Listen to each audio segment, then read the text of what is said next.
We're now on. Hi, everybody. Welcome to today's Cathedra webinar. We are coming to you live on February 5th, 2026. If anybody's never attended a Native Learning Center webinar before, our Cathedra webinars get their name from the Creek word for learning. And today you're going to be learning conflict resolution, getting along in the workplace from your instructor, Dr. William R. Latchford, who is president of the Native Peacekeeper Consultant Group. My name is Brooke Warrington. I'm the Training and Development Specialist here at the Native Learning Center. We're so thrilled that you could tune in for the webinar with us today. If you could follow along while I read the disclaimer aloud, this webinar provides a summary of fundamental concepts, requirements, and/or procedures within the allotted 90 minutes. The material discussed does not illustrate all possible scenarios that could be applicable. We also have our copyright infringement law printed here. This is just a friendly reminder that the webinar materials are protected by copyright, trademark, trade secret, and other intellectual property laws. If you have not seen any of the other classes that are within this leadership series, they're available to you in the courses section. And that's where you'll be able to find the recording of today's webinar, along with the recordings of those, and any of the PDFs of slides that have come along the way too.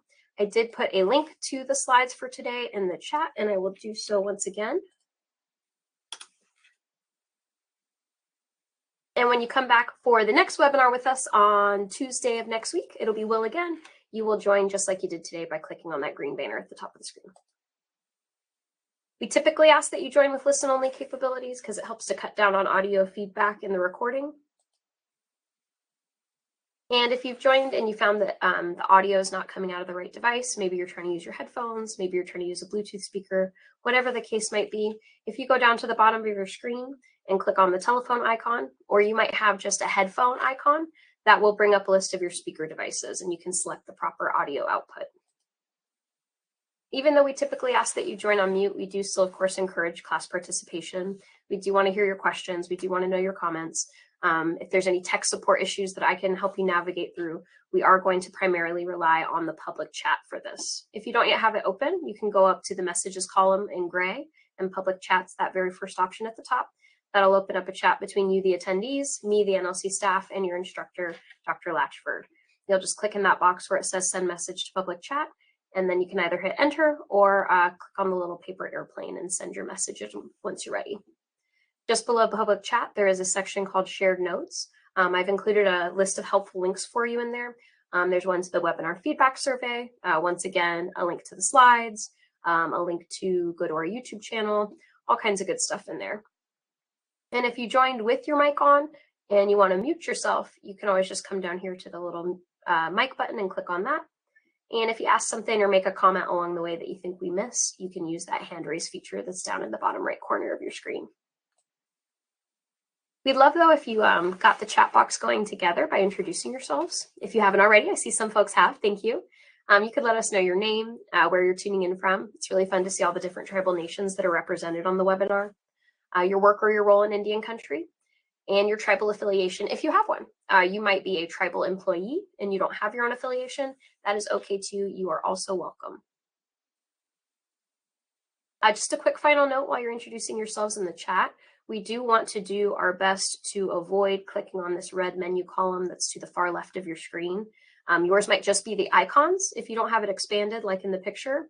But I just want to give you the heads up because if you click on it, it is immediately going to pull you out of the webinar and take you to whatever you selected on the menu. There's not like a, are you sure you want to leave or anything like that. If you do happen to click on it and get pulled out, you can always just rejoin by clicking on that green banner again. All right, y'all. While you are introducing yourselves in the chat, it is with great pleasure that I introduce your webinar instructor, Dr. Will Latchford. And sorry, looking for your name in the list, Will. Oh, there we go. And Will, I have made you presenter now. All right. Thank you, Brooke. Good afternoon, everybody, and welcome. I hope everybody is having a great Thursday and you're staying warm wherever you're located around the country. Hopefully the weather is not impacting you too bad, but I know over the last couple of weeks it's been kind of unpredictable and predictable at times, but I hope you all made it safe and your families are well. Thank you for joining us today on this 90-minute webinar. Over the next 90 minutes, we're going to talk about conflict resolution. and how we can get along in the workplace. And these theories we're going to talk about today and the topics we'll talk about today, you can actually use not just in the workplace, just in your everyday life.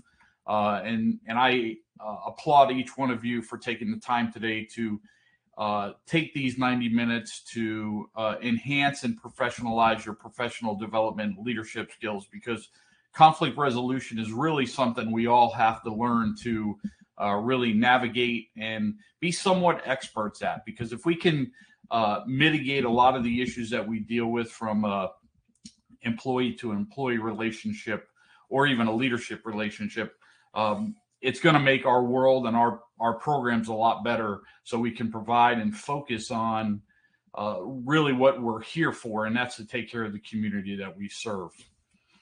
Before I get started, I just want to share with you, Native Learning Center has put together a pretty dynamic leadership, strategic growth, and innovation webinar series. As you can see, this is the schedule that's in your packet over the next 7 to 8 months. So we'll be going over a lot of issues. Either I'll be instructing or one of my consultants will be instructing on these topics over a 90-minute period. And it really is good to just always continue to enhance your craft. And that's what Native Learning Center has really keyed in on, is they want to make sure they can provide some training to everybody so it stays at the forefront, right? And you're always continuing to do things better today than you did tomorrow. Tomorrow you're going to do things better than you did today. So we hope you can join on some of these webinars live. And if you can't, then there's always that opportunity to follow up like Brooke indicated.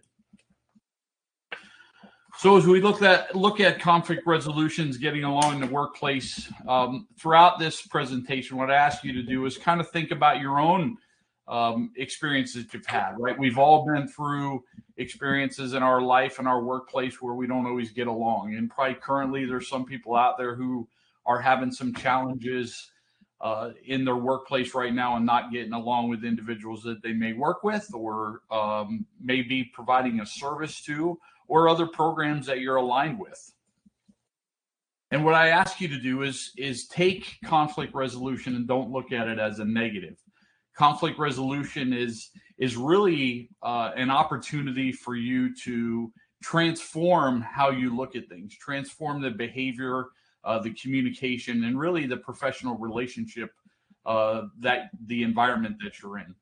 Use it as a catalyst to make you better. Use it as a catalyst to make your environment better and make your coworkers better. And throughout this session, we're going to try and develop some skills for you to navigate some disagreements that may come upon your path, and you can confidently handle those disagreements and be more productive within your environment and in your tribe. As a leader, this is something we always need to stay on top of, because not everybody gets along. Not everybody is on the same page. There's a lot of people who have different expectations. There's a lot of people who look and judge others instead of really focusing on themselves and focusing on what they contribute to the environment. So I'd like you to think about a time to yourself as we discuss this afternoon. Think about a time when you were in a conflict, and just go back and think about how you could have handled it better, right? You may have went right to the negative. You may have let it stress you out over a couple of days. We've all been in those positions where something bothers us and we don't take it to the point where we're in a position to where we deal with it right then and there. We take it home with us. We allow it to live with us and consume us, right? And so we need to learn tasks and learn different avenues and technical skills that we can mitigate those conflicts, right? And the conflict resolution is something at the forefront that we all need to stay on top of, because conflicts takes time out of our life we're never going to get back. And if we don't deal with it the right way, it's dragged out over time. And it impacts not only the moment, it impacts who we confront or who we talk to as the day goes on. It impacts our work product that we do. If we have to turn in a report or even do a presentation to our bosses, that conflict is on our mind. It's something that is at the forefront. So while we're giving those presentations or we're writing those documents, half of our mind isn't focused on what we're supposed to be doing. We're dealing with the conflict as we're navigating that primary responsibility we have. So we want to be better prepared. We want to handle conflict better. And we want to try to navigate these issues and get them resolved as soon as we can, so we can move forward and we can have a peaceful work environment. We can have a peaceful relationship with our coworkers, with our subordinates, with the community that we serve.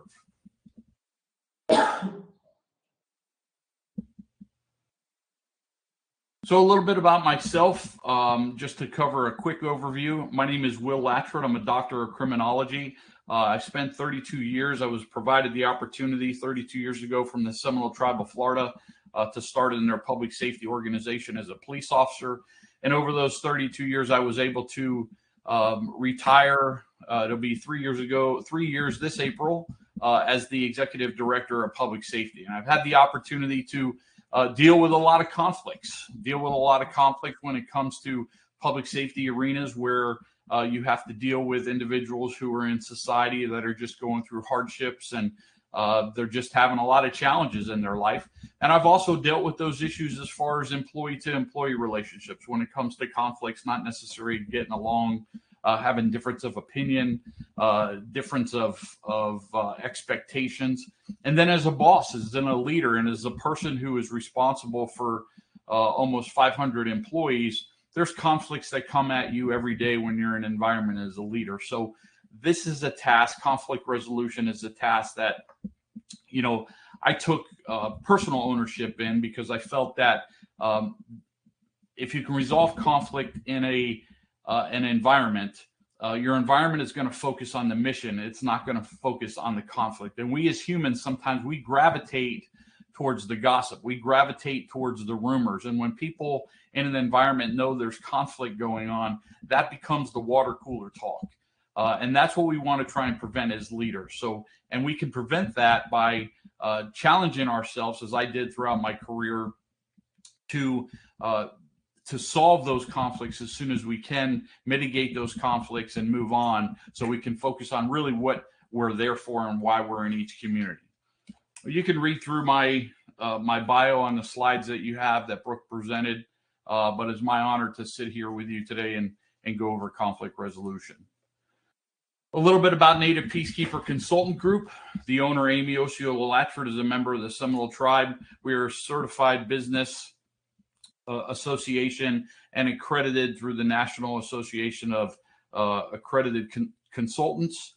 We go around the country, and the mission for Amy is basically to give back to anybody that we can help assist, enhance their professional development and leadership. So our honor is to go around and do leadership training, professional development training, go into your programs, either government or private programs, and really enhance your policy. Not tell you how to do your job. You're the subject matter experts in your arena, but it's just to go in to give you another look, to give you another eye or another opportunity for you to just enhance your program to provide a better opportunity to the people that you serve. So the organization has about 18 consultants throughout the United States, to include 3 in Canada. And we're continuing to grow every day. So the organization, Native Peacekeeper Consultant Group, is here to provide any type of service. My contact number and email is in the link. Feel free to reach out to me, send me a text or an email, because it's not just about this 90 minutes. It's about how we can use each other to make ourselves better on those occasions where we're just kind of stuck and we may need some extra feedback. As we go through today, I just want to share with you a disclaimer that we have. I shouldn't say anything that contradicts your policies. However, if I do, please go back and follow your policies. Your policies are in place for a reason, and it's to the success of your program. Doesn't mean that your policies are correct. Doesn't mean that what I say to you is going to 100% work in your environment, but your policies are in place to assist you. And if there is that contradiction, I encourage you to go back to your leadership and have the discussion, think about and talk about what that contradiction is, because you may be able to enhance your policy. You may be able to improve your policy based on this training or any other training that you go through in your professional development. And that's what makes our organizations better. That actually is what makes conflicts, to mitigate conflict and to decrease the amount of conflict that you have in your program. Because we profess policies, we want people to follow policies, but sometimes the policies don't match the work that we do. So sometimes training can provide that spark for us to just have the discussion to improve our policy. So if I do say something that is in conflict or something that challenges your current policy, and you feel the need to have those discussions, please go back, follow your policy until your policy is discussed and if it needs to be changed. So today, the overview, again, of conflict resolutions. Human nature, our brain goes to the negative, right? When something happens, our brain is there to protect us. And when something is protecting us, we put up defensive mechanisms, and our brain inherently takes us to looking at conflict as negative. And it's actually served as a catalyst for development, right? So your brain gives you the opportunity to send you signals that allows you to protect yourself, but also to take the vision and see that there's something upon you that you may want to look at and take a closer look at to determine if you can improve, right? Or how can you going to improve the environment? So problems arise when conflicts remain unresolved, creating negative energy. It damages relationships and it decreases productivity. Today, we're going to provide practical tools to you so you can be successful, so you can try to navigate your workplace conflicts and achieve maximum mutual beneficial outcomes. The way I look at conflict is conflicts create adversity. Any type of conflict we have in our life creates adversity. The adversity creates and brings us opportunities. It brings us new opportunities that we can improve ourselves, we can improve our environment, we can improve each other. And through those opportunities, that's how we grow. We learn and we improve ourselves and we grow when we have those challenges that force us to change. So if you remember anything about conflict resolution today, I challenge you to just take away with you, conflict is not necessarily, and it should necessarily not be looked at as a negative. Look at conflict as an opportunity that's going to present adversity to you. It's going to bring opportunity to you. It's going to bring change upon you, and it's going to bring growth to you, which is going to make you better. And that's really what life is, right? We want to continue to grow. And I think through our human nature, we don't like change. And the reason why we don't like change, because we like our comfort zone. We like coming into work every day, just doing the same thing. And we become experts at it. We become experts at it when people leave us alone and we come in and we just do the same thing every day. I challenge you, don't create that behavior for yourself. Create the opportunity for you to learn. Don't go out there and start conflicts, but conflicts are going to come upon you when you start to change. People are going to see, they're going to think you're trying to get one over on them, that you're trying to be better than them, or you're trying to make them look bad.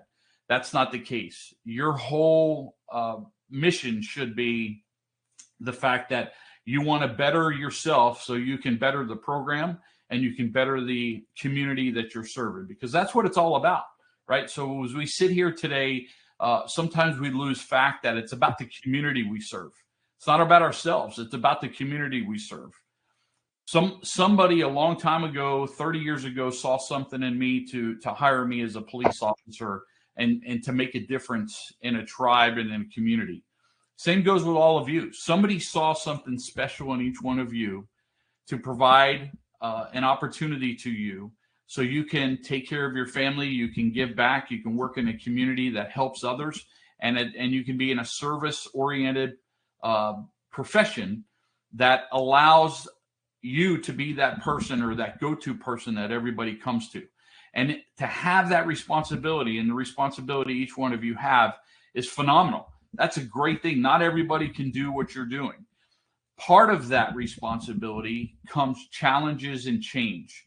And through that challenge and change, you have the opportunity that you're going to run into conflict. You may have conflicts with yourself. You may have conflicts with each other. And as silly as that sounds to have conflicts with yourself, sometimes you do things today that you think is right, and 2 weeks from now you have to change it because of the fact that you see a better way of doing it, right? So the way you did it in the past is different the way you're going to do it in the future. So it's not just having conflict with others, it's having conflict internally when you look at how to mitigate conflict resolution. We've all been in those positions. If it's buying a car, picking a degree at college, picking a college that we go to, picking a spouse, right? Or picking a boyfriend or a girlfriend that you may be traveling down that path of a relationship. You may have conflict, right? That is something we all have to deal with when we look at conflict resolution. And if we understand conflict resolution, we have a better opportunity to make those decisions quicker, make them to be the right decision, and it's going to help us mitigate to alleviate any stress in our life, any adverse relationships with our coworkers or our family members, or even the people that we serve in the community. Today's learning objective is we want to understand conflict resolution fundamentals. We want to gain insight into what conflict is and how it can escalate at a moment's notice. We want to recognize some types and stages of conflict. We want to try and master the resolution styles, right? Identifying 5 common conflict resolutions approaches and learn when to strategically apply styles for optimal outcome. As I say that is important to recognize the fact that you cannot resolve conflict with the same style or the same approach every time. Conflicts are different, topics are different, people are different, emotions are different. So you need to recognize, and you want to recognize the fact of what style that you can use, and we'll go over those 5 styles. We want to enhance communication. We want to develop skills to increase positive information flow through improved verbal and nonverbal communication techniques. We want to build intervention expertise, right? We want to make you experts in conflict resolution. 90 minutes isn't going to make you an expert. However, 90 minutes will jumpstart you on your path to becoming an expert in conflict resolution. This is a daily progress. We want to take 4, 5, 6 minutes every day and evaluate ourselves on how we're communicating, how we're looking at conflicts that are right in front of us, how we can anticipate those conflicts that are out there, right? And what conflicts are going to damage the organization, damage the relationship internally, or damage the relationship externally. So you want to take that opportunity to build those interventions, and you really want to become an expert when it comes to conflict resolution. You want to boost your confidence and performance, right? As a leader that some of you are, you need to deal with conflicts between employees, right? Sometimes when you're doing a performance appraisal and you need to call an employee in and you need to have those difficult discussions with them about how their work needs to improve, right? How do you deal with that through your confidence, right? How do you deal with that? How do you prepare yourself to do greater things for that individual that's sitting across the table from you?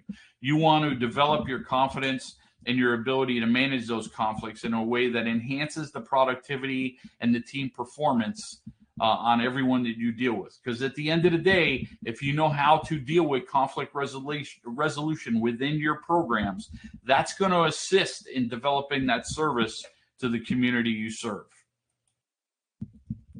So let's take a look at conflict resolution, or at conflict. Conflict is a natural progress or process that occurs when 2 or more interdependent parties perceive incapable goals, scarce resources, interference from others in achieving the objective. Research has shown that there's a cost that is put onto your programs or any work environment that has a negative impact when it comes to cost. And believe it or not, there's people out there who do research when it comes to conflict and see those negative impacts. So these numbers are based on an employee who makes about $80 an hour. So if you see this employee on an average week, 2.8 hours, they're dealing with conflict, right? So look at your current situation in the employees that you have, right? So if they're making $80 an hour, just for an example, right, and they're averaging 2.8 hours a week and they work 40-hour weeks, they're averaging around $11,000, almost $12,000 per employee. Your program is losing in productivity because their focus is on that conflict, whatever that conflict is with, if it's with the community, if it's with a coworker, if it's with their boss, or if it's with a personal issue they're dealing with. And while they're at work, they're dealing with their significant other on the text messages, on phones or in emails, or even in their mind. They're sitting at their desk and they're so focused on that conflict. 2.8 hours per week they're dealing with that conflict. So that's a pretty damning number that every program or every organization has that opportunity where conflict can actually take away from productivity, and it's going to cost your program or cost your business. Conflict is neither good or bad. What I would suggest to you is that I lean more towards the good. Conflict I look at as something that's going to make us grow, and sometimes it's a hardship and you don't want to deal with conflict. But I look at conflict more, a little bit leaning more towards the good. However, research shows that it's balanced. It's not really good or bad, but it's just part of life. It's something that we have to embrace. I'm a positive person, so I like to look at stuff on the good side, because there's no reason to look at the bad side. So when we look at the interaction with potential growth and harm and how it's managed, that's why I look at it on the good side, because I know conflict can make a damaging environment.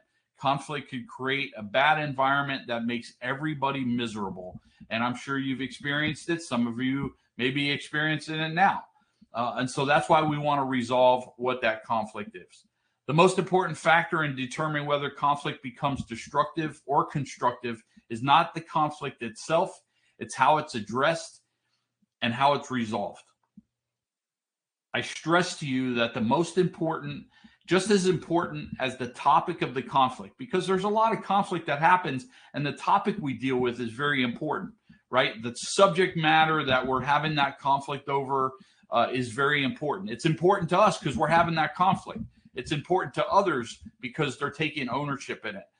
Just as important as that topic, though, is how we handle it. How we handle it as leaders, how we handle it as employees, how we handle it as in the community. So just as important as the conflict itself and the topic that you're dealing with, how we deal with that and how we mitigate that, how we resolve it is just as equally, or if not as important, as the topic itself. And that's a strong statement.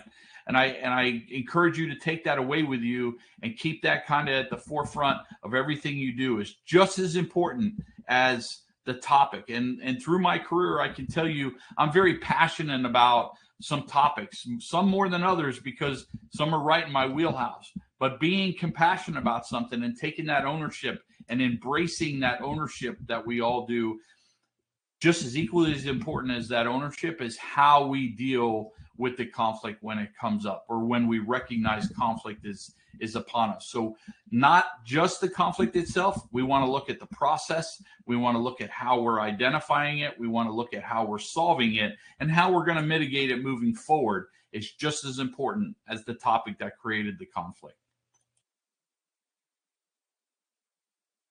We want to take a look at some misconceptions of conflicts, right? Relate to the misconceptions to your housing authority. As we're sitting here going through this, relate it to your own environment that you're in right now. So there's the myth. The myth is conflict is always negative, right?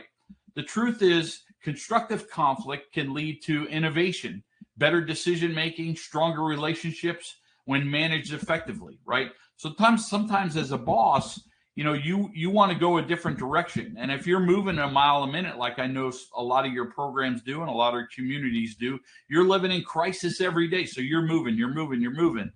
And one of your employees may have a different idea on how to accomplish something as you're moving forward, but you already have the solution for that issue that's moving forward, right? Sometimes taking that extra step and listening to that employee and providing that opportunity to create a constructive conflict can make your organization better. It can make your service better that you're providing to the community. The myth, harmony equals productivity. The truth is, teams that never experience conflict often suffer from groupthink and missed opportunities for improvement. You want to make sure that your program is always moving forward. You want to make sure that your employees are moving forward. So if your program is moving forward, that means inherently your employees, not necessarily all of them, but a lot of them are moving the program forward, because your program moves forward because of your employees, right? So you want to make sure that in your team that you do have conflict. It could be healthy conflict, right? It's how we deal with that conflict and how we embrace that conflict, how we identify that conflict as we're moving forward. Myth, good relationships don't have conflict. We all know that every relationship experiences conflicts. Healthy ones address it openly and respectfully. Again, we all have personal lives outside of work, right? We have significant others, we have children, we have conflicts every day, right? If you can find the solution either in your personal life and your work life and take that recipe, right, regardless of which arena that you're in, you may have the recipe at work, how to resolve conflict, but you may be horrible at home when it comes to resolving conflict with your kids or even your significant other, right? Take a moment to reflect to see how you're resolving conflict in both arenas, right? Your personal life and your professional life. I'm not here to be your professional counselor, but I'm here to let you know that conflict is conflict. And if you have the recipe in one of those arenas on how to deal with conflict, a lot of times you can carry that over and use that same mitigation tool. Just tweak it a little bit, because you don't want to treat your employees like your children, right? And you don't want to go home and treat your family members as your employees, right? So there's a balance there. So you tweak it, and you can find that balance to where you're mitigating both sides when it comes to conflict. Myth, conflict resolution means compromise. Many conflicts can be resolved through collaboration where both parties' needs are fully met, not just partially satisfied. This is so true, because conflict usually happens because we're just not on the same page. A lot of times it's because of the lack of communication, or it's just different communication. We're just not at the same level, right? We're not at the same arena to understand what's happening. I taught a leadership class 2 weeks ago, and inside the class, they allowed individuals from an organization that were executives, and then they also had frontline supervisors. Well, there's a big extreme of knowledge base when it comes to the executives in the room to the frontline staff. The good part about it is, and the learning part is, that having frontline staff in the training, it provided an opportunity for the executives to kind of get an overview of what's happening with the boots on the ground, right? So the executives were able to see that, right? The frontline staff, they didn't necessarily understand why the executives made decisions that they did. And the reason why is because they were on different planes. The reality is, when you're on the front line, your responsibilities are different from the people that are making the executives' decisions. And sometimes as a front line, you don't have the availability or even the time to try and understand why executives make the decisions they do. And sometimes, rightfully so, you shouldn't have that, because that's not in your role. It's not in your job description. But what that does, it creates conflict, right? Because we have two worlds, two arenas that have to work together. The one executive has to get work through the others to provide it to the community. So the direction's got to come from the top of the tier of the organization, and it's going to flow through multiple supervisors to the lowest level, right? And so sometimes that's going to create conflict when it comes to how we manage our environment, right? And so when we look at conflicts, that collaboration is so important. So regardless of what rank or what title you hold, collaboration is the key. And as that class I was in, it was able to open the doors up to see that the frontline staff, they needed to have that opportunity to understand why the people at the top were making the decisions that they do. And people at the top need to understand and not forget where they came from, because at one point or another, we were all at the bottom. We were all the boots on the ground, And sometimes as we raise through that tier process of an organization, we forget, not purposely, not maliciously, but we forget where we came from. And when we forget where we came from, that creates conflict, because the worker bees at the bottom, they're doing what you used to do. It may be different because of the environment, as the environment changes, as society changes, as technology comes in, there may be a different process on how to do the work, but the end result is always the same. It's about taking care of people, taking care of the community. And so if we don't understand whatever level we're at, and we don't understand what that other level, at least the small concept of that other level, it's going to create conflict. And that conflict is going to create opportunities for us to collaborate, regardless of what rank that we are. So it's important that we always remember that conflict is always greater when we have collaboration, either from multiple people or just one-on-one. Collaboration is very important. How does conflict escalate? It's discomfort, right? We don't like to be in a discomfort. Sometimes we feel off. We may feel and not recognize that conflict, so we may not understand what's happening. There's a vague sense of tension without clear communication about the issue, right? Again, being on different pages, right? Or one thinking they know it all and the other one's just trying to understand what's happening. An incident involving a car accident. We've all been in those opportunities where we've had a fender bender, right? If you haven't, God bless you. I continue to wish you the safe journey on your travels, and you never have to deal with car accidents. But a lot of time in car accidents, people get in this conflict because we want to throw blame. We want to basically call everybody out, and it happens, right? It happens. It doesn't mean it's right? And that's why it's called an accident. Sometimes an incident, like a minor collision, it creates that accident, but that accident creates conflict, and it creates a brief annoyance that kind of harbors within us until we resolve those issues, right? Until we kind of get past that frustration of what we have to deal with from insurance, dealing with if we have to go to court, if we have to go to the hospital because we may be feeling our muscles may be tight the next day. Those are those issues that create our brains to go into conflicted mode, and we start pointing fingers or we start having blame. And sometimes it's justified, but we have to understand how to mitigate, how to navigate those justified feelings that we may be having to resolve the conflict. Misunderstandings. A lot of times what I find is misunderstandings because of just poor communication, poor leadership direction. The motives and facts becomes confused. People make assumptions about others' intentions, and often they're incorrect, right?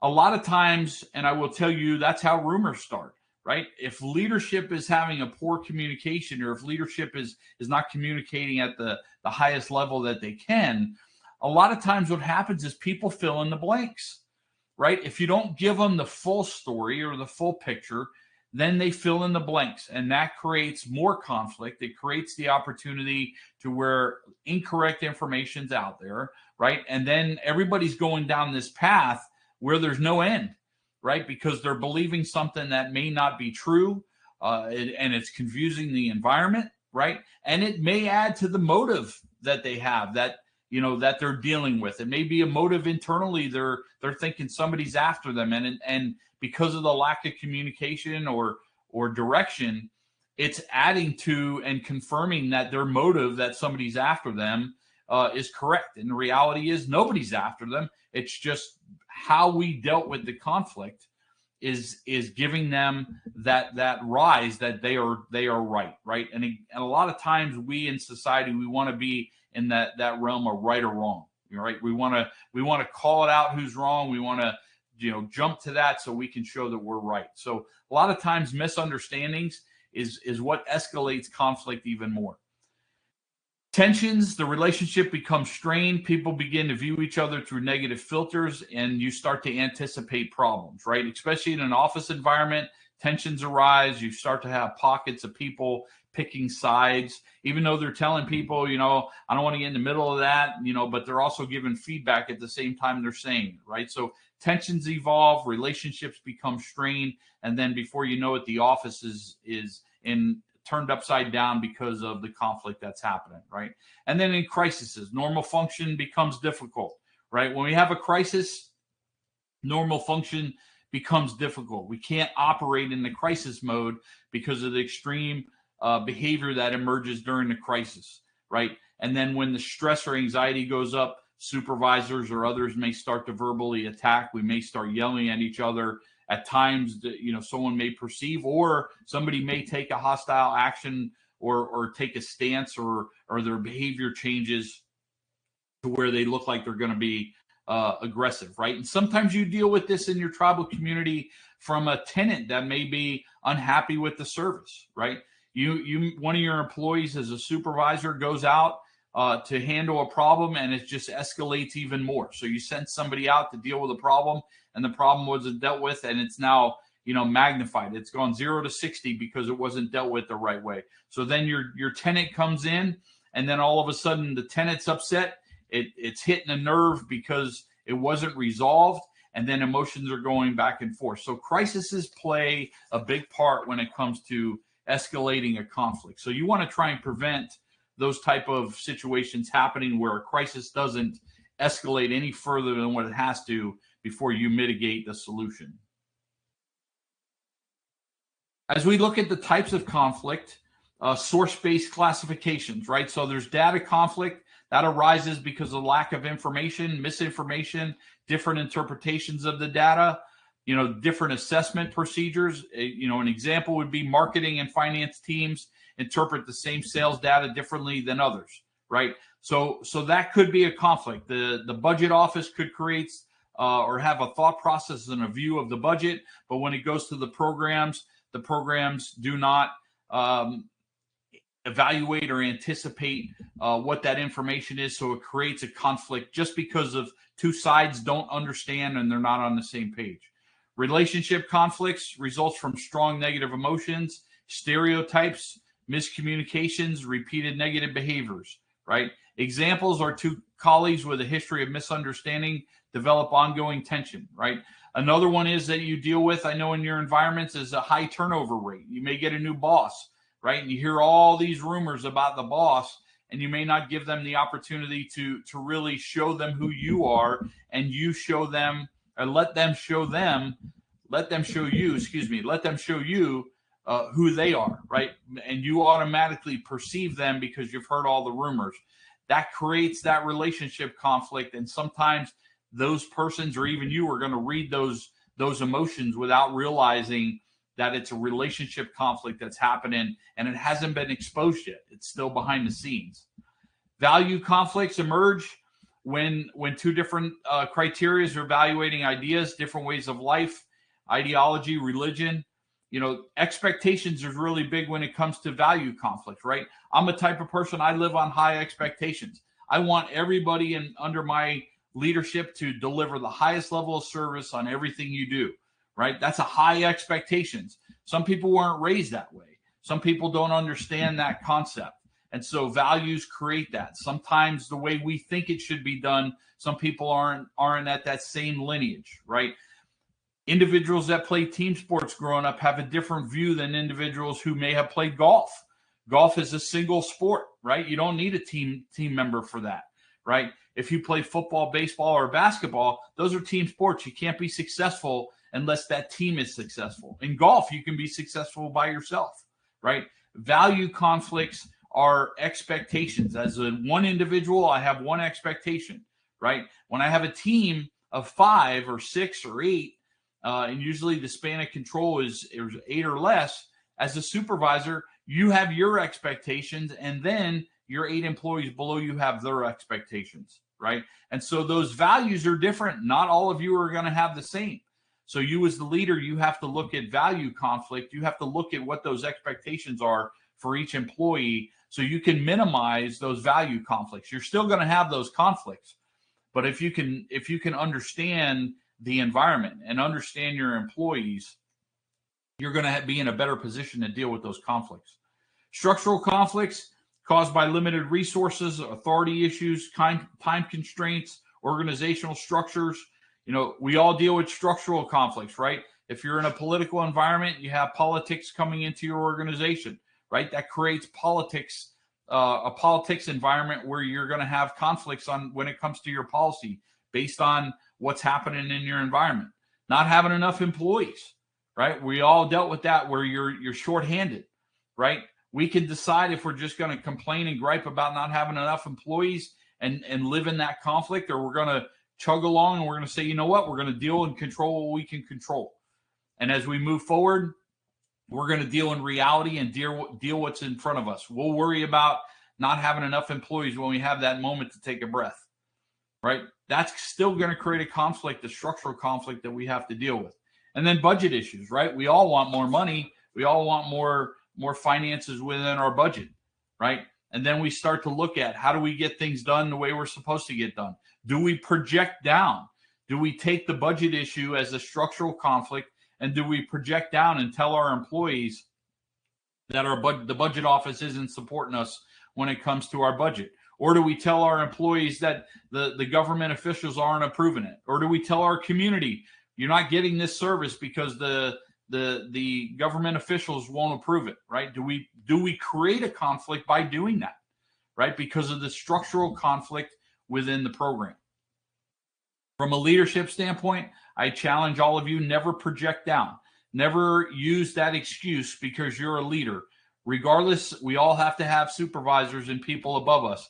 And those people above us are individuals that are placed there. They may be good, bad, or ugly or indifferent, but they're above us and they're the boss at the time. We take what we have and we deal with it. Think about it from the standpoint, we all have kids. I don't want my kids going out in society when I tell them no, going out there bad-mouthing me because I'm trying to discipline them and hold them accountable and give them just enough resources to do their job or live their life, right? I want them to understand why I made the decision the way I did, right? I want to eliminate any type of conflict. So I'm going to sit and talk to them.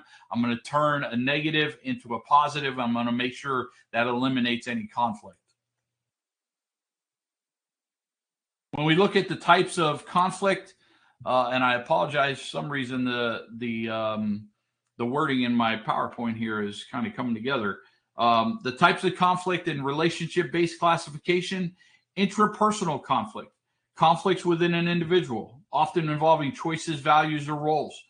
These internal struggles can manifest or stress in decisions or mixed messages in colleagues, right? That's that intrapersonal conflict where we all deal with. We all have issues outside of work, and sometimes that transposes into our work environment, right? So those internal issues just don't go away because we're at work. So we have to learn how to deal with those interpersonal conflicts. As leaders, you want to know your employee because those interpersonal conflicts can really uproot your program. So by understanding your employees and having that communication, two-way communication with them, you'll have a better understanding. Interpersonal conflicts, conflicts between individuals, the most common workplace form. We all have to have interpersonal skills. We all have to stay on top of how we talk to people, how we deal with people, our active listening skills. You know, do we listen? Do we take the time to try and understand? A lot of times I see, and I teach for a couple of universities, a lot of times I see people are trying to figure out how to respond to what I'm saying instead of the listening to what I'm saying, right? So they're listening to respond, not listening to understand. And that's where interpersonal conflicts are really created because people are so quick. They want to give you the reason. They want to come back with an excuse or the justification instead of listening to what somebody's saying and analyzing what they're saying and really taking it in, right? So we want to listen to understand, not listen to respond. And if we can learn to listen to understand instead of judging and rushing to listening to respond, our interpersonal conflicts are going to be minimized. It's going to be mitigated. We'll have less issues in regards to those type of common workplace conflicts. Intergroup conflicts or conflicts between different teams or departments frequently stem from competing priorities, resource allocation, organizational territory disputes. This happens a lot across Indian country, but across every organization that I've dealt with. Individuals are in pockets. And the biggest challenge that I see, not just in tribal housing or tribal programs, it's outside of government, is that individuals that are in groups, they remove themselves from the group when it's convenient for them to avoid the conflict, right? So I could tell you I had individuals that worked for me that somebody would come up and badmouth the program to the individual who's in the program, and then the employee would act like they're not even in the program that the person's complaining about, right? So we have those issues that come up. We need to be able to deal with those conflicts when it comes to the intergroup conflict. And then the intra-group conflict, or conflicts within a team or department, often relates to the roles, the expectations, the work approaches among team members, and shared objectives, right? We have those conflicts where, we have go-to people that we know are going to do the job, and we know the work they can do, and they work faster than others, right? That's going to create an inherent conflict, because people are going to see, oh, that's Will's boy, or that's Will's girl. He gives her everything, or he gives them everything, right? You want to make sure you identify those intra-group conflicts so you can mitigate it, right? Doesn't mean you don't give that quality of work to people that you know are going to do the work at a high level, but you want to make sure it doesn't create any type of conflict within your organization. Stages of conflict. Latent conflict. It's the underlying tension exists, but hasn't yet emerged as recognizable conflict, right? Factors that could lead to conflict are present, but confrontation hasn't occurred. This is the time when, there's things happening, the tension's there, people can read it in the room, but they just can't put their finger on what that conflict is, or what's going to happen, or what's happening in the environment, but they know something is there. Perceived conflict. Parties become aware of potential conflict, but may not discuss it openly. There's cognitive recognition that conditions that are conflicting and exist within the environment, right? Everyone sees it. They know that it's happening, and it's just not being talked about within the environment, right? They're guessing what it is, and they're all putting a spin on it, because what they're perceiving is their reality, right? Perception becomes reality to people, or becomes what they believe. Felt conflict is the emotional involvement, is where the emotional involvement begins with feelings of anxiety, frustration, hostility. This is where it develops. Parties start experiencing stress related to the situation. This is when people start making them sick. I'm a big believer that someone's getting stressed, and their body's starting to break down because they're not dealing with the stress the way they need to make sure they're healthy. This is where that felt conflict comes in. Manifest conflict. Conflict becomes observable through behaviors like arguments, aggression, or withdrawals. Others can now recognize that conflict exists. That means it's out in the open. Everybody's aware of it. It's really in fifth gear. It's in your program, and everybody's talking about it, and it's bleeding probably outside your program into the community. Conflict aftermath. Resolution occurs, leading either to improved conditions or lingering resentment that feeds back into latent conflicts for the next cycle. Conflict aftermath is a big issue that we all have to deal with when it comes to how we deal with conflict. And I'll give you an example.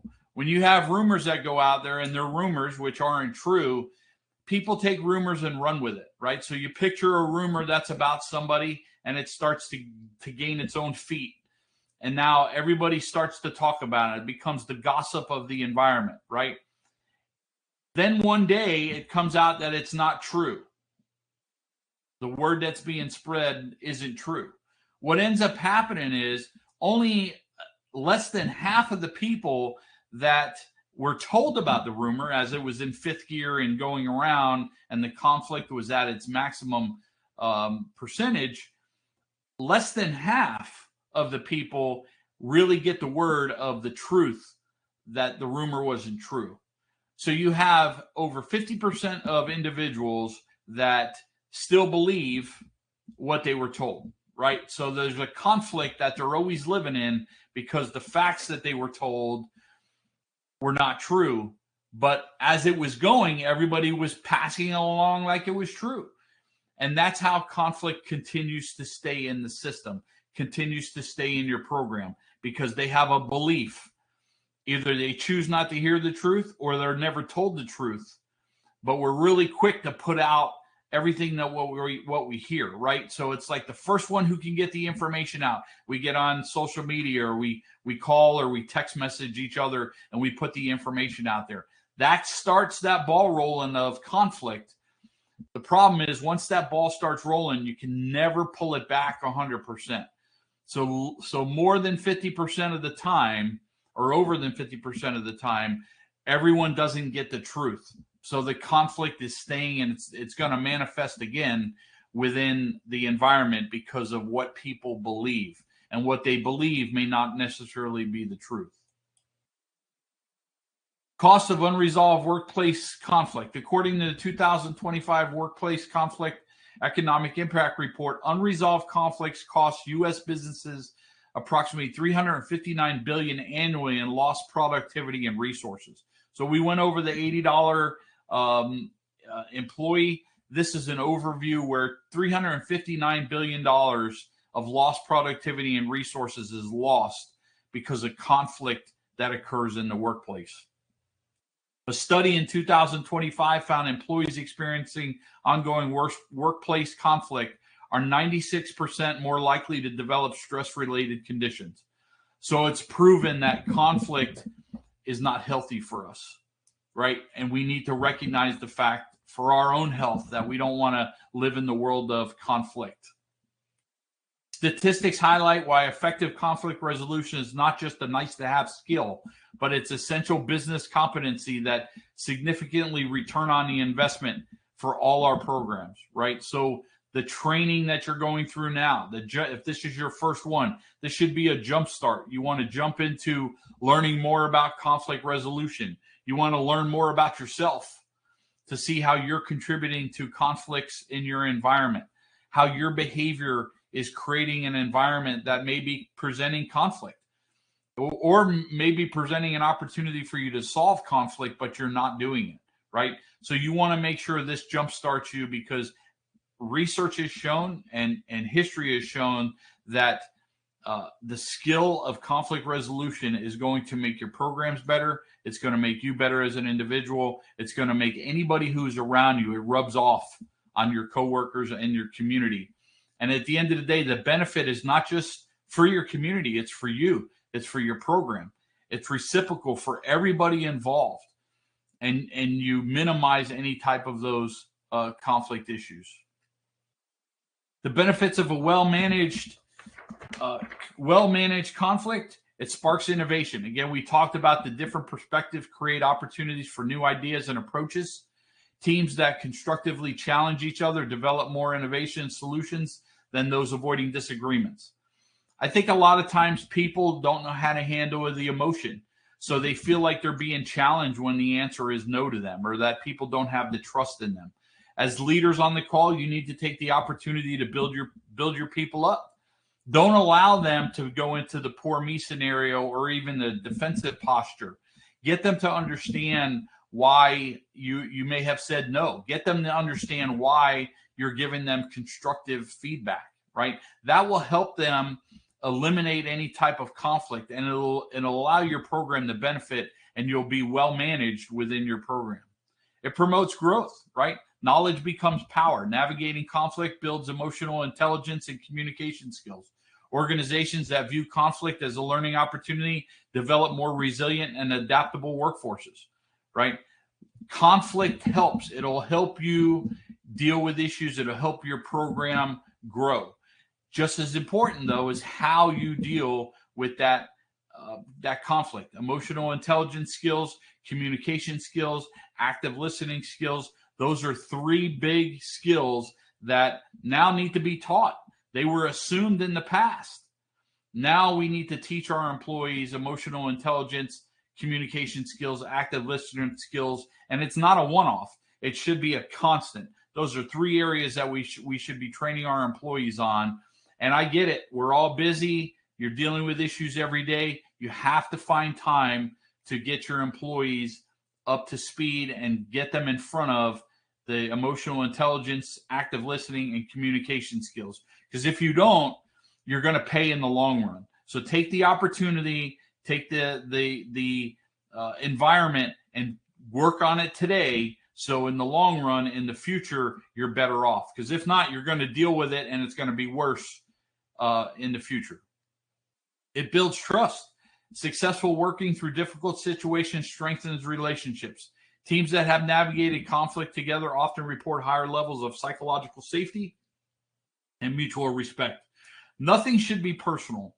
You don't want to have an environment where people are taking things personal, or individuals are making decisions from a personal standpoint. It's all about the program. It's all about how the program operates, how tribal housing operates to provide a service to the tribal community that we serve. Build the environment that you can have trust. Build the environment that trust is always at the forefront, where people can trust that they can speak out, they can have good dialogue, they can have an environment where they can challenge professionally ideas, knowing that whenever the final decision is made, they're going to respect that decision, but they have the opportunity to strengthen relationships by having a voice. And it creates clarity. Addressing conflict forces clarification of goals, roles, and expectations. Many teams discover that what appears to be personality conflicts were actually structural misalignments. What I'm going to ask you to do is, in the chat, I want you to write either yes or no. And this is the question. The yes or no question is this, and just write the one word, yes or no. During the last 5 years, somebody has sat with me and gone over my job description with me. Please write that in the chat, and and we're going to talk about that. No, no, no, no, no, yes, yes, yes.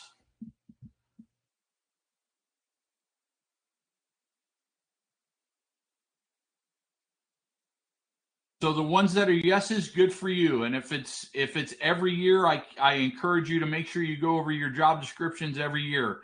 But if you look at the no's are a lot more than the yeses. And the reason why I ask that is because when we look at clarity, people want to know what's expected of them. They want to know what the rules of the field are. They want to know where the landmines are, so they're not going to get in trouble, right?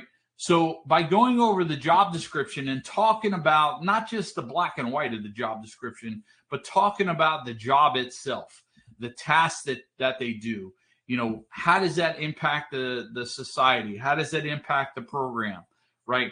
Those goals and objectives and the expectations are so important to your success, and it eliminates the conflict because people understand what's expected of them. And so when you look at the results here, let me just take a minute and count the yeses. There's 1, 2, 3, 4, 5, 6, 7, 8, 9, 10, 11, 12, 13. 1, 2, 3, 4, 5, 7, 8, 9, 10, 11, 12, 13, 14, 15, 16,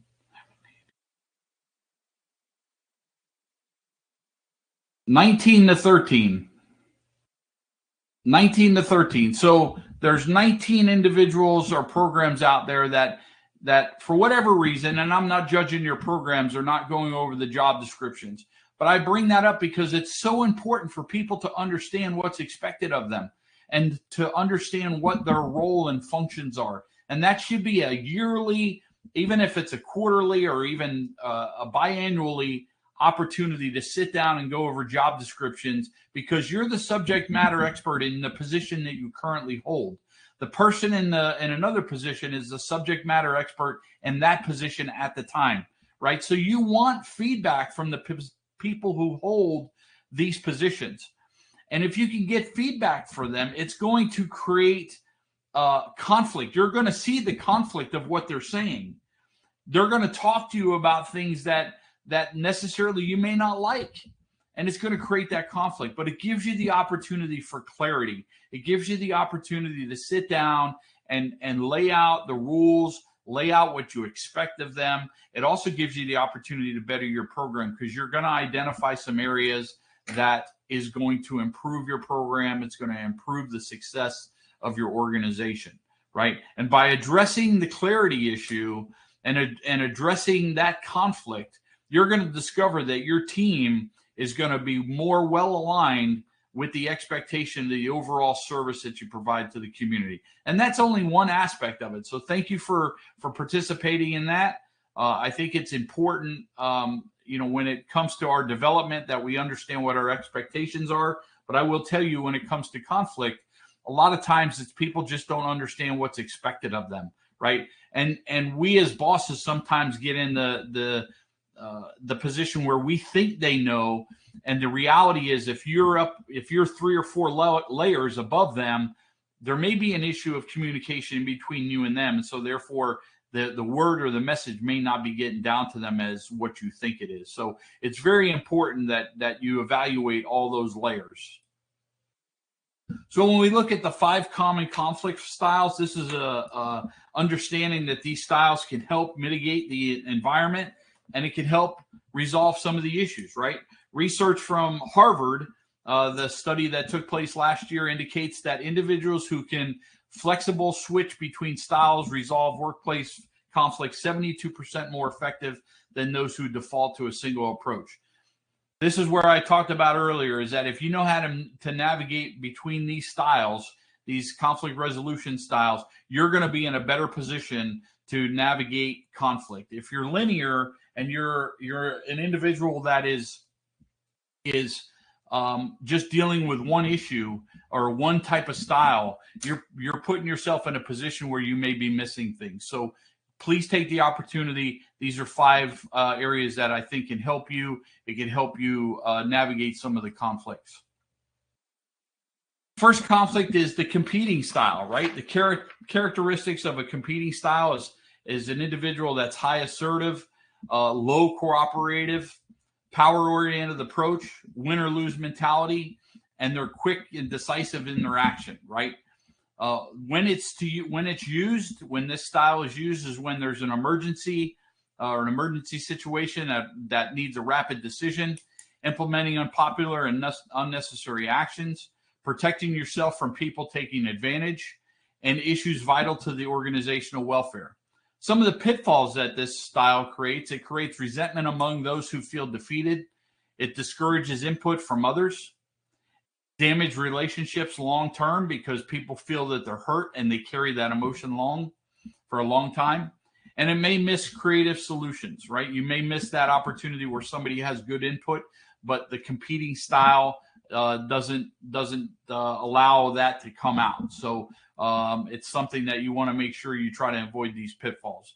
The competing style can be effective in crisis situations, but when you overuse it, it creates a culture of fear and silence. And I know a lot of environments do that because you have politicians or bosses that are very strong individuals that like to compete, or they're just very aggressive out of the box, and they're very demanding, but they don't really understand. They're kind of power heavy. So that competing style sometimes hurts the environment, and it really should only be used during emergency situations when you have a crisis happening. Accommodating style is a low assertiveness, high cooperativeness, self-sacrifice approach, prioritizes others' concerns over your own, and you maintain relationships at all costs. This is where the supervisor or the person is really wants to get along with everybody, doesn't really want to have any type of unrest, right? And just, kind of wants the environment to everybody to be happy and happy-go-lucky, and kind of the conflict will go away. When to use it: when the issue matters more to others than it does to you, building social credits for more important issues later, when harmony is especially important, and when you realize that you're wrong. Some of the pitfalls that come with it: your ideas and concerns don't get proper attention.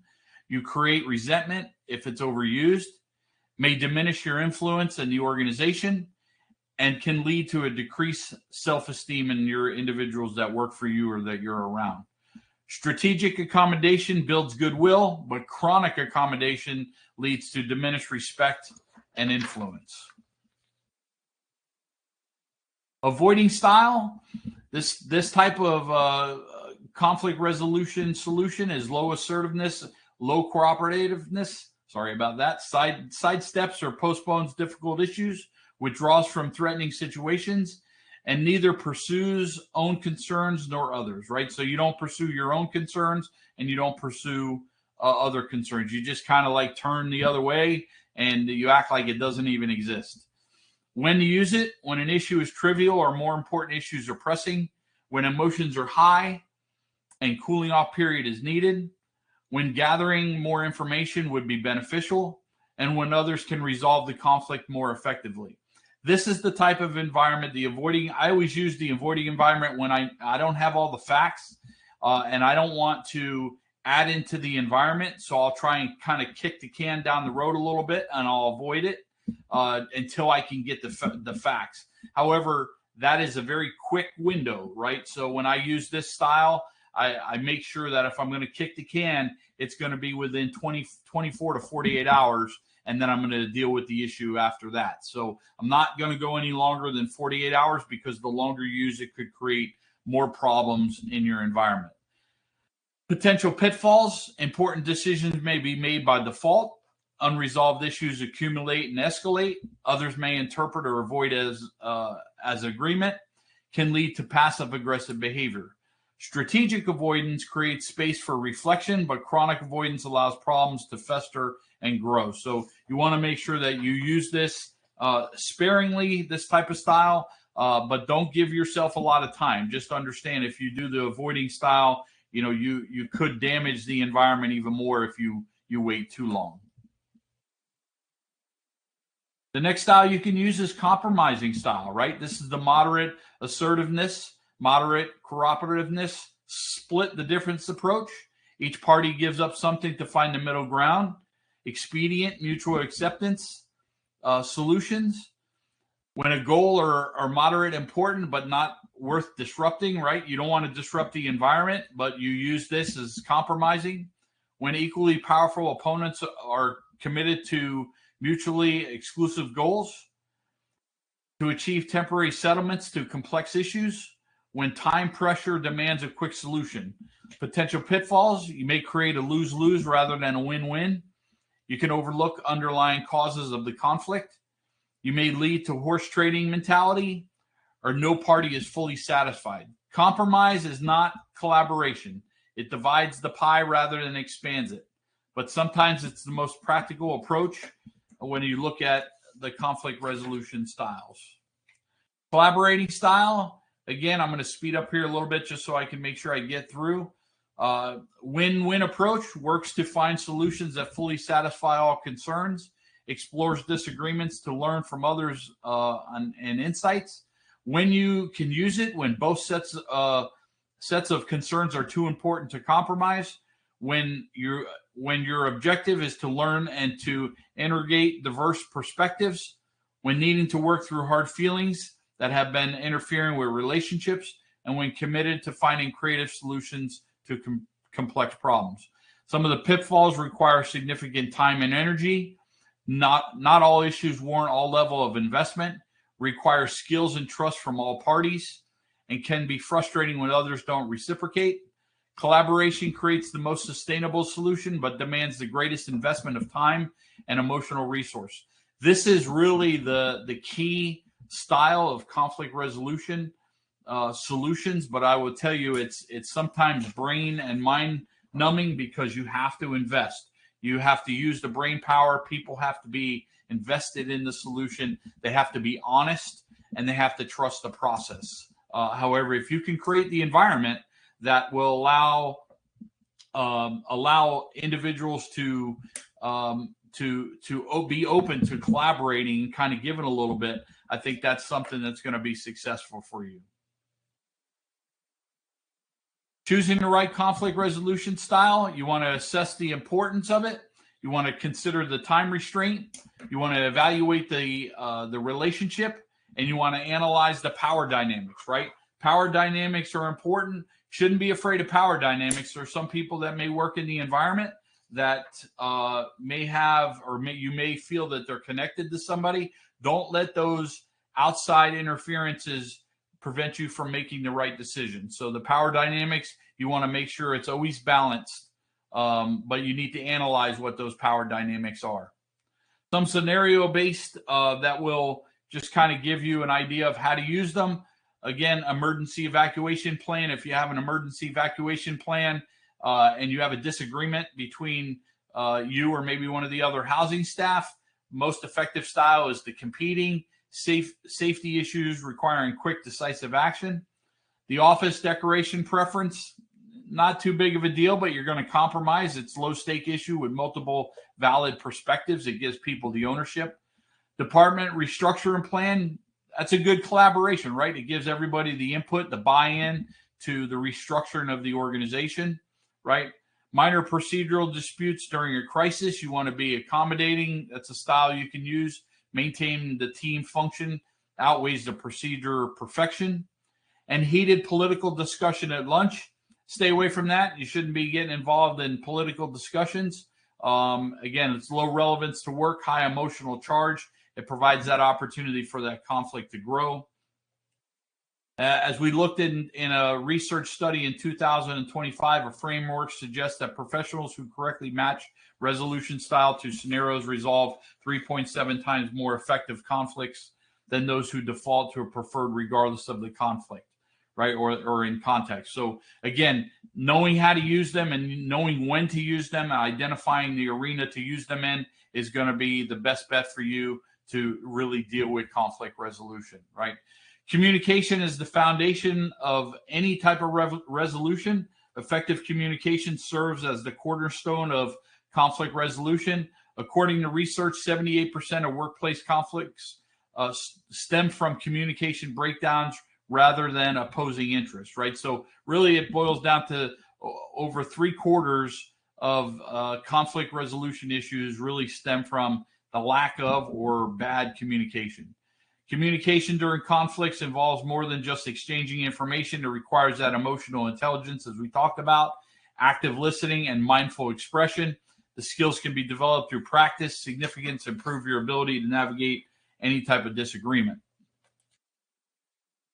Nonverbal communication, these are some areas that you can look at. Body language, a lot of times body language tells you a lot of things. Watch the posture, the gesture, the physical positioning. How are their feet placed on the ground? Do they have one foot in front of the other to where one foot is slightly up? And if they're right-handed, they're probably going to have their left foot up a little bit. That shows an aggressive sign or a potentially aggressive sign from an individual that's right-handed that, they're a little aggressive, right? Communicate your openness to the resolution, crossed arms, appropriate eye contact, slight forward lean, all signal engagement without aggression. So you want to look at the body language, make sure there is no aggression, and make sure that there's really that groundness when it comes to the nonverbal. Facial expressions, we all have facial expressions. I will tell you sometimes my facial expression is on the back of my head. My staff could tell when I was a little irritated because for some reason, as you can see, I don't have a lot of hair. The back of my head would turn red when there was an issue that I wasn't really happy with, right? So I wouldn't really have to say anything. So if people were sitting beside me or behind me, they could see that my head started to get a little red, and they understood that, okay, there's an opportunity here where the chief is not too happy with the situation. So facial expressions also occur. Our eyelids, our eyebrows, our forehead, our cheeks. Our lips when they tremble a little bit. All these different things from a facial expression play into nonverbal communication. The voice and tone and the pace of the words are very important. You want to make sure you're measured when it comes to speaking, but you also want to evaluate how people are speaking with their tone and their pace. Make sure it's measured, right? And then now as a new arena when it comes to teaching is the personal space, right? It wasn't really taught years ago. Now it's kind of coming into play where personal space is very important. It was really inherent in the past that it was just expected. But now you want to be able to communicate that. You want to make sure that physical distance affects that psychological comfort. We know that. So maintaining the appropriate personal space in a setting, usually it's about, between 1.5 and 4 feet is usually the acceptable distance between each other. And it helps people feel respected. It helps people feel that there's respect and trust within the environment. Verbal communication techniques. So the I statement: frame concerns in terms of your experience rather than accusing others. We learn how to talk, right? So instead of you're making the comment, you're always missing deadlines, try saying, I feel frustrated when deadlines are missed because it impacts the team's progress, right? You're not pointing the finger, but you're letting them know, listen, their job performance is starting to affect the team's performance, and that's what's driving the frustration, right? So it gives them the opportunity. It's just another way to say that you're missing the deadlines, right? So this is an opportunity. Again, you can use verbal communication to avoid conflict. Reflective listening: paraphrase what you've heard to confirm what you understand. An example would be, so what I'm hearing is that you need more advance notice to properly prepare the reports. Is that correct? So you end it with a question, right? A direct question, yes or no, right? Or you can ask them an open-ended question. Ask questions that can't be answered with a yes or no, and encourages them to speak, kind of think things through, and you can evaluate them with their answer, right? Because they're having to think it through, having to use brain power to mitigate the conflict. What factors are making it difficult to meet these deadlines? Rather than can you meet the deadlines, you're asking them to explain what are all these circumstances and factors that you can't meet the deadline. And then again, neutral language. Stay away from the judgment or the blame game. Replace it with that's a terrible approach. Replace that's a terrible approach with I'm concerned about the potential challenges with that approach, right? So you don't want to be in a blame game. You don't want to put people in there. If people feel attacked, that's when fight or flight comes up. Give them the opportunity. You can still deal with them as far as a progressive discipline. You can still get them on the right track. The whole goal is to change behavior. It's not about you barking orders or being demanding on them. We talked about active listening. It's very crucial. One of the frameworks that you can use is the HEAR framework for active listening. Here is H is halt, stop talking, and eliminate any of the distractions. E is engage, make eye contact, and show attentiveness. You want to anticipate, listen for key concerns, not just the words. Again, listen to understand, not necessarily to develop a response. And R is replay, summarize, to confirm, understand. People will understand that you are listening. They will appreciate the fact that you're hearing them and you're taking it all in. People become better problem solvers when they feel genuinely heard. According to 2025 Harvard Business Review, executives who practice active listening resolve team conflicts 60% faster and 75% higher satisfaction rates than those who don't. So active listening is definitely something that has been proven through research that can help you navigate these conflicts. Emotional intelligence, we talked about that. Self-awareness, recognize your own emotion. Before you can teach others, you have to understand yourself. And that's so important. So self-recognition, self-awareness is important. Self-regulation, manage your emotions during tense situations. Practice techniques like deep breathing, cognitive reframing, and temporary disengagement when needed. This is a constant for me because of the profession I was in, the demands of the profession, and that's not an excuse. It's just I always have to stay on top of myself, self-regulating, because sometimes you let the top off a little bit and you don't need to. So you want to make sure you self-regulate, you respond, and be self-aware of everything that you do. So self-awareness, self-regulation, and then relationship management. Navigate interpersonal dynamics. You want to build rapport with people, find common ground, maintain professional relationships, even during disagreements. I will tell you, if you can get people to follow you when nothing's happening, they're going to follow you during the crisis if you can build that relationship up. So relationship building and networking is key really to successful conflict resolution. And of course, empathy, understand others' perspectives. We all were raised differently. We have different viewpoints. We have different thoughts. We have different visions. As long as we can understand each other and take the opportunity to view the situation through their other lens, that puts you in a better position to to minimize any type of disagreement. The one question I would ask everybody to think about as you go through this, and you leave here today in a couple minutes, is ask the question to yourself, what is it like to work for me? Right? And just think about it. If you had to ask all your employees, what is it like to work for me? And they were going to be honest with you without any type of fear, any type of issues when it comes to telling you and being honest with you, what is it like to work for me? Right? That will help you deal with all four of these emotional intelligence conflict issues, and it'll help ground you if you can understand what it really is like to work for you, and then you can navigate from that environment. When it comes to the neuroscience of conflict, the brain really is important, right? When we perceive a threat during the conflict, our this word is difficult for me to pronounce today for some reason.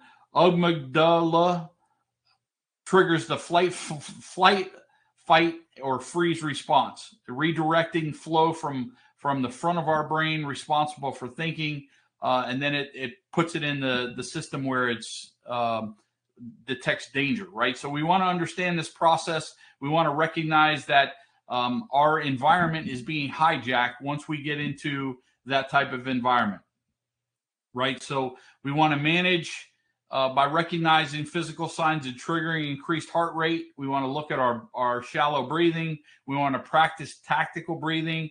Here's a tactical breathing exercise that you could use: 4 count to inhale, 4 count, exhale, 4 count to exhale, right? So inhale, 4 count, hold it, and then exhale, 4 count. Create a 6-second pause before responding. Mentally label emotions. I notice, I'm feeling, I'm frustrated, right? Shift from the threat perception to the curious, right? Always look at the process of asking questions, not necessarily accusatory.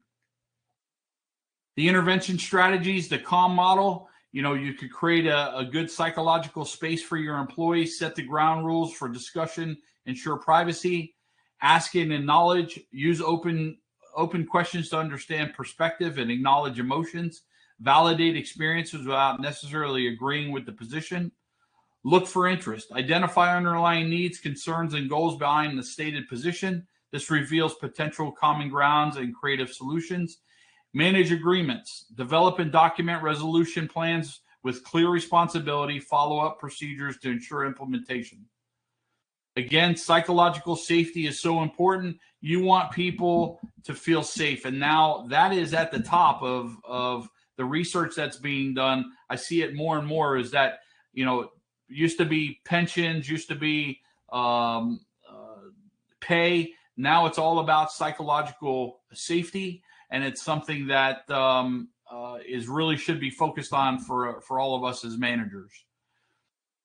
Positions versus interest. Again, your position is important, but look at the big picture when it comes to the interest. Positions are surface demands and stated solutions that people present in a conflict, right? So your position is important, but look at the bigger interest, the bigger picture of the organization, of the program, and never take things personal, right? Conflict resolution when it involves a third party, consider mediation. There's nothing wrong with bringing somebody else in if you see that the conflict cannot be resolved between you and others, or even just put people in a room and let people talk. Have a mediator. Make sure there's a mediator in there that can manage, the room doesn't get out of control. But there's nothing wrong with bringing somebody else in to balance, not one side or the other, but to be fair and allow that opportunity for all the facts to get out, all the emotions to come out, and then you can start working towards solutions. Cultural dimensions are important. I'm a big believer. I like to look at all types of culture. This slide right here gives you different scenarios for different cultures that are out there. Some of the tribal cultures that I've witnessed and just talking around Indian country when it comes to communication styles from a tribal perspective, there's a lot of indirect high context, meaning conveyed through tone, storytelling, and even silence. Listening is valued as much as speaking, right? So those are some of the areas for communication in Indian country. When it comes to face and harmony, Indian country, what I observed is strong emphasis on preserving dignity and respect, avoid public confrontation or shaming. Harmony of a group outweighs the individual expression. When we look at power distance, respect for elders and tradition and authority, leadership based on wisdom and service, not just because you're the next number up or because you have degrees. It's more based on wisdom and service, and decisions often guided by consensus rather than one person saying this is the way we're going to do it. And then also around Indian country, just some observation I've had, which I think is really something we all can learn from, not just in Indian country, but outside around the globe. Time orientation, flexibility, event relationship based, building that network relationship based. Process matters more than speed. So how fast we get it done doesn't really mean that it's the best. It's the process on how we do it. And long-term intergenerational perspective is definitely important for the success of any type of conflict. Cross-cultural conflict, we just went over that. Let me see here. Digital conflict, the one thing I'll touch base on this is the fact that when you write emails and text messages, sometimes you think your anger or your message is getting across through the words that you write. That's something that you don't want to view. You want to make sure that when you write an email or you write a text message, you can create conflict if you don't leave the emotion out of it, just based on fact, based on the environment, and what's going to change behavior or solve the problem. Sometimes we write things that we wish we could have back. So you want to make sure that you don't put yourself in that position. And the reality is that when you send an email or text messages and you're upset or you're mad, the other person most likely isn't reading it the way you think you're sending it. So that's just something to consider. Remote work, that's something that is created. There's a lot of research that's on remote work creates conflict. And because of the way, Zooms can be, people can shut their cameras off. They may not be listening. They're multitasking and they're on Zoom, but they're not necessarily paying attention. Difficult conversations. This is a framework that you can go by. It works very well if you just sit down and you kind of fill the pieces in. You can prepare mentally, start with the understanding, share your perspective, problem solve together, and create accountability together. So you can use that, share that with the person you're having the conflict with. From a leadership standpoint, it really allows the opportunity for a dynamic workforce, and it puts everybody in a challenging position to do better for really the community that you serve.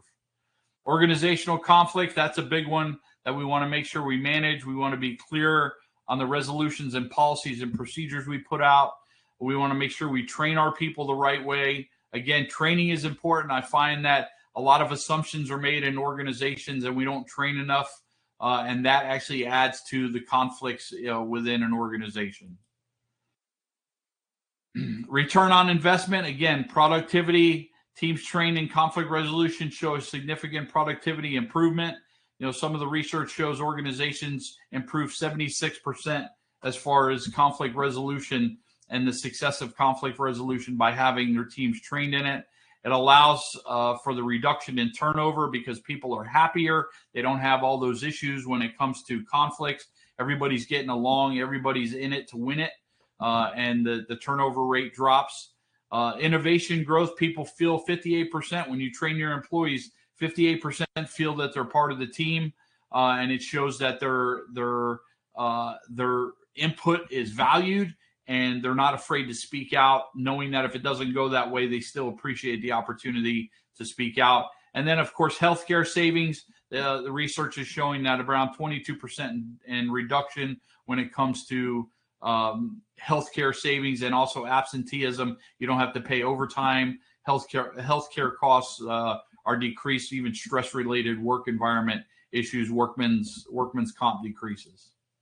Personal conflicts, again, self-assessment, skill development, feedback systems, progress tracker. This is the development plan that you can use for yourself if you want to improve your conflict resolution.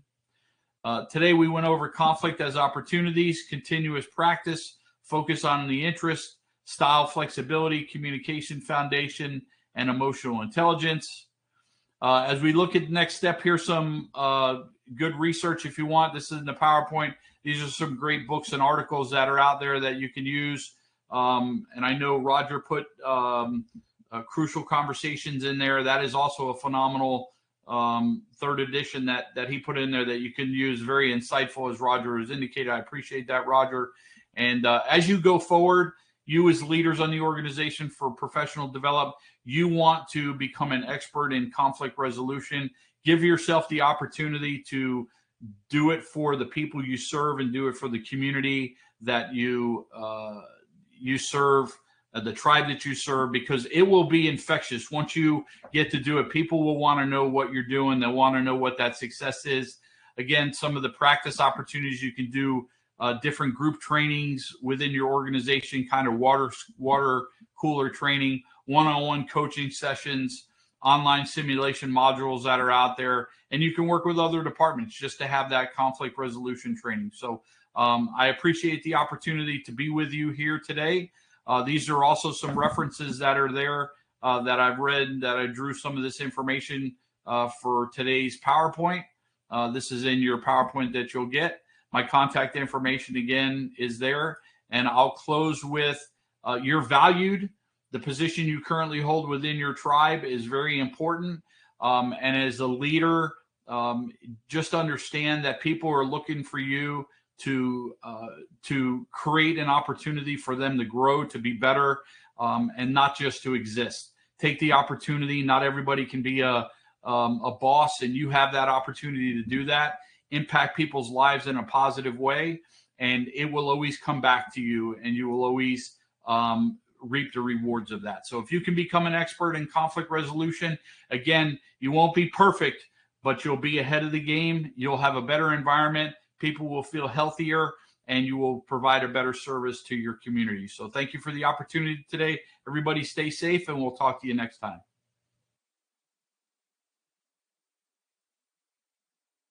Yay! Thanks so much for an awesome webinar, Will. I am proud to announce to everybody that so far on our new learning platform that we've had for a little over a year, this is the highest attended webinar we've had so far. So I'm really excited about that. That's awesome. I did just put a link to the webinar feedback survey for y'all in the chat, and it is also in the shared notes section. You do want to grab that now. It's in the PDF of the slides, but it's easier to just kind of click the link in the chat. And since there were so many of you on here, I hope to see a lot of entries with the feedback survey. It takes about 2 to 3 minutes, and it is anonymous. So you don't have to worry about your name or your email being connected to it. I'm the one who pulls them. It's just numbers. I don't see any names, no emails, nothing like that. So be as candid as you'd like. It helps you, helps us at the NLC, and it also helps our instructors. So good all around. We hope you can join us for the next webinar this upcoming Tuesday. This will once again be with Dr. Latchford, this time on developing a high reliability organization. So this is another one in the leadership series. And if you want to see the previous installments, as well as check out the future ones, that is for you in the courses section. And this will be February 10th, which is next Tuesday. Same time, same place, so 2 p.m. Eastern, 1 p.m. Central, 12 p.m. Mountain, 11 a.m. Pacific, and 10 a.m. if you are in Alaska. You can check out this as well as our other recorded webinars on our YouTube channel. There is a full playlist called the Cathedra Webinar Archive. It's really good to check that out. YouTube is a free service for you to use. And you can go back for about, I think, like 2.5 years now of our recorded webinars. And if you ever need help finding something specific, you can always reach out to me by email and I can help you. I am putting that into the chat right now. And we hope you can also check out our other upcoming events. We post about them to our social media. We are on Facebook, Instagram, LinkedIn, and Twitter. And if you are a podcast listener in the house, we have an in-house produced podcast, the Hope Thing, a Native American podcast. You can listen to that wherever you listen to your podcasts. And if you prefer to actually watch people interview their guests, we do record that as well. And that gets posted to our YouTube channel also. There's another playlist called Hope Thing, a Native American podcast. But otherwise, that is all we have for you folks today. Thank you so much for everybody who tuned in. Thank you, Will, for an awesome presentation. And we'll see you guys next time, Tuesday next week.